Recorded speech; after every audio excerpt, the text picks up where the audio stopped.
You know that feeling. It's 3 p.m., the day is just dragging on, and you think, I just need a little treat to get through this. Well, you're not alone. That little habit has turned into a massive cultural movement, especially for Gen Z.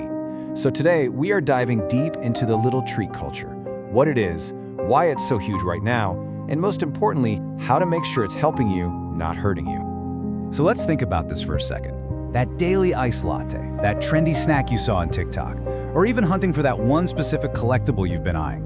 Are these just harmless little pick-me-ups, or do they point to something way bigger about how we're dealing with money, stress, and life in general?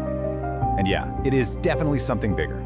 Get this, 62% of Americans see these small purchases as a vital part of their self-care routine. So if you thought it was just you, think again. This isn't some niche thing. It's become a go-to coping mechanism for the majority of people. Okay, so how on earth did we get here? When did a simple coffee run turn into like a defining habit for an entire generation? Let's get into it in our first section, the little treat takeover. So what exactly is a little treat? Honestly, it can be almost anything that gives you that quick hit of joy. We're talking about those huge viral croissants, the thrill of snagging a hard-to-find Labubu doll, or even just splurging on some fancy skincare. It's all about that small, accessible luxury that gives you an instant mood list. And this chart, wow, it really lays out who's leading the charge. While almost half of all Americans grab a treat every week, that number jumps to a whopping 57% for Gen Z. They've really made this a regular part of their lives. But that just leads to the real question, right? Why?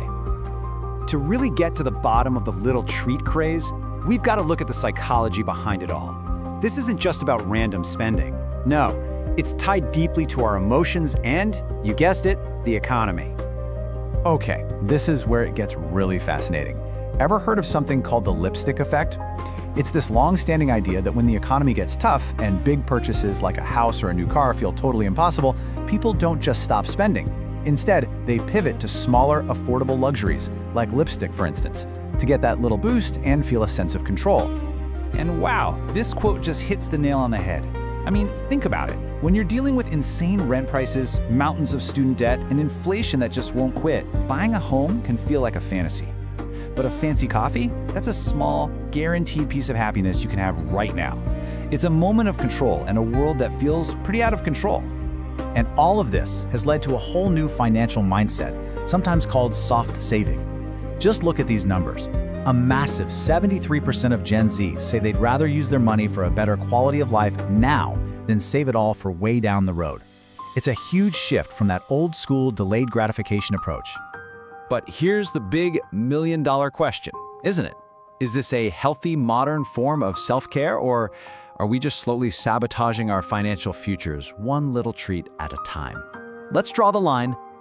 This slide breaks it down so clearly. A mindful treat? That's something you've actually budgeted for. It's guilt-free because you planned it as a reward. But it crosses over into financial sabotage when you're swiping a credit card you can't pay off, dipping into your savings, or just buying it on impulse to escape feeling bad. That's the danger zone. And don't just take it from me. Financial expert Julian Brout puts it perfectly. He says the second you use credit for these feel-good purchases and can't pay it off at the end of the month, it stops being self-care. It's actually self-sabotage in disguise. Oof. Seriously, let's be crystal clear.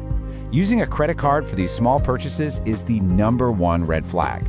With the average interest rate soaring at around 24%, that $7 coffee can easily become a $10 coffee, then a $15 coffee if you let that balance roll over. It's a super slippery slope. Okay, so what's the answer? Do we just have to give up all our little joys and live a boring life? No, absolutely not. It's all about making a mindful spending shift. It's time to evolve your treat game. Listen, the goal here is not deprivation. It's not about saying no to everything. It's about being intentional. It's about taking back control so you can enjoy those treats without any of the stress or guilt. It's about making your money work for you, both today and tomorrow. So here's a really easy strategy you can literally start today. It's called a joy fund. Just set aside a small piece of your paycheck, maybe 5% or 10%, that is purely for fun. This is your dedicated, guilt-free treat money. When you spend from this fund, you can enjoy it 100% because you know it's already been accounted for. Now, if you're someone who absolutely hates traditional budgeting, you're gonna love the reverse budget. It's so simple. Step 1, pay yourself first. The day you get paid, automatically move money into your savings. Step 2, cover your non-negotiables, rent, bills, you know the drill. And then, here's the best part, step 3, whatever's left over, that is your money to spend, completely guilt-free on whatever you want, including your treats.